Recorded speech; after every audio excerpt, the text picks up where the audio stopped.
Hello दोस्तों, कैसे हैं आप सभी। जैसा कि आप देख सकते हैं कि मैं ऑलरेडी साड़ी पहनी हुई हूँ, क्योंकि राइट नाउ मैं एक पार्टी के लिए निकल रही हूँ। और पार्टी में जाने से पहले जो मैं रेडी हुई तो मैंने सोचा कि इस साड़ी के ऊपर भी एक वीडियो बना ही लेना चाहिए। तो ये जैसा दिख रहा है कि एक रेड कलर की प्लेन साड़ी है, और प्लेन साड़ी काफ़ी क्लासिक लुक देती है। तो ये जो साड़ी का फैब्रिक है, इस फैब्रिक का नाम है जॉर्जेट फैब्रिक।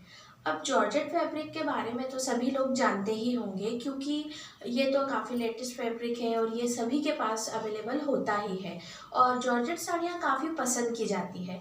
तो एक्चुअली ये जॉर्जेट जो फैब्रिक है, ये स्टार्ट ऐसे हुआ कि जैसे इंडिया है, इंडिया में तो सभी लोग जानते हैं कि जो वुमेन्स है वो मैक्सिमम या तो लहंगा पहना करती थी या साड़ियाँ पहना करती थी।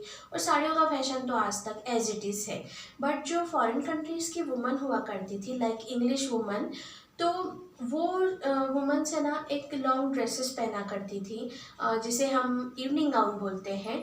और जैसे फेरी टेल्स की जो एनिमेटेड स्टोरी हो या मूवीज़ हो, उसमें जैसे सिंड्रेला पहनती थी, स्नो वाइट पहनती थी, इस टाइप की काफ़ी घेरदार long dresses English womens carry करती थी।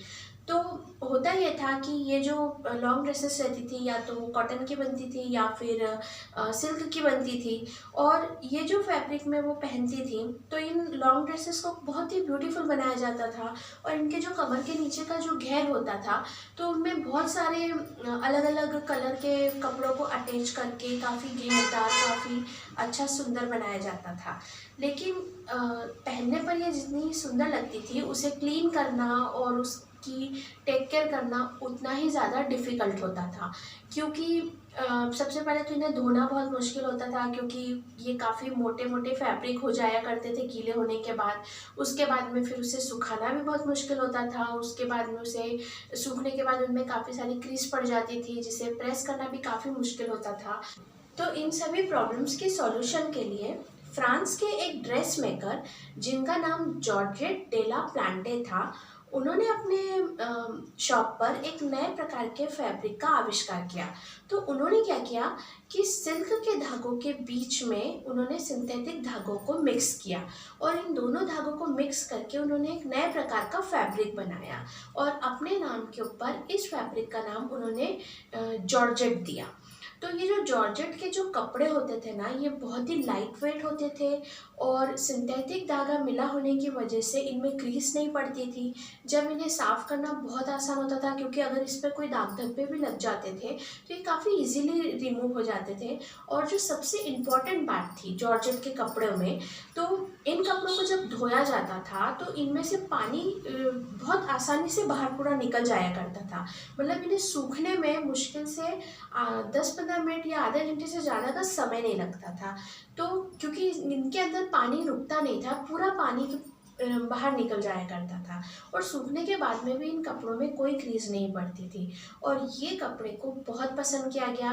जॉर्जेट के कपड़ों की काफ़ी सारी ड्रेसेस या इवनिंग गाउन जो हम बोलते हैं, वो बनाई गई, लोगों ने काफ़ी पसंद किया गया।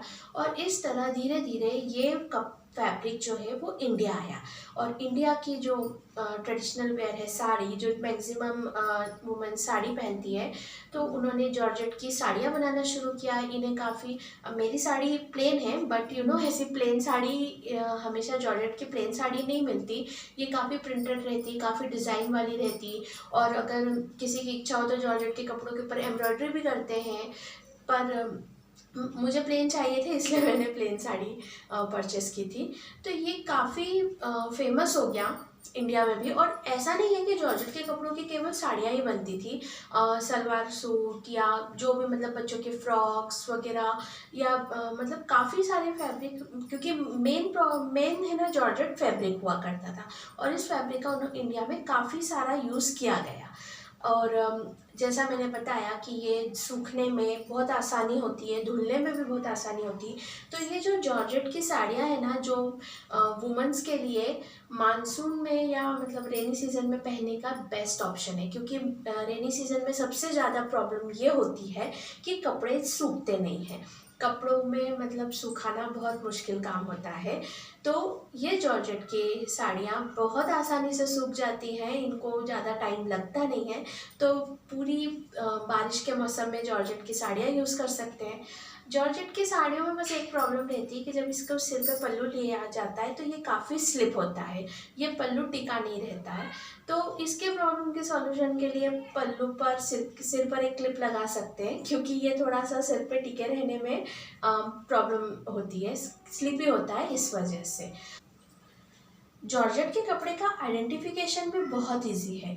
इसे इस तरह से हम टच करके देखते हैं तो ये कपड़ा ना हल्का सा दानेदार, थोड़ा खुरदुरा सा महसूस होता है, थोड़ा सा रफ अपने महसूस होता है, लेकिन इसे पहनने के बाद में ऐसा कुछ रफ महसूस होता नहीं है। तो ये बहुत ही सिंपल सा आइडेंटिफिकेशन है जॉर्जेट की साड़ियों का। और सबसे इम्पोर्टेंट बात ये है कि ये काफ़ी लो बजट में मिलती है, ये काफ़ी एक्सपेंसिव साड़ियाँ नहीं रहती है, इन्हें डेली बेस में बड़ा ही आसानी से पहन सकते हैं। और रही बात मेरी जॉर्जेट की साड़ी की, तो ये आप मेरा लुक देख ही रहे हैं। तो आज का वीडियो हम यहीं एंड करते हैं, और आप लोग भी मुझे कमेंट करके ज़रूर बताइएगा कि आपके पास कौन से रंग की जॉर्जेट की साड़ी है। Okay, bye.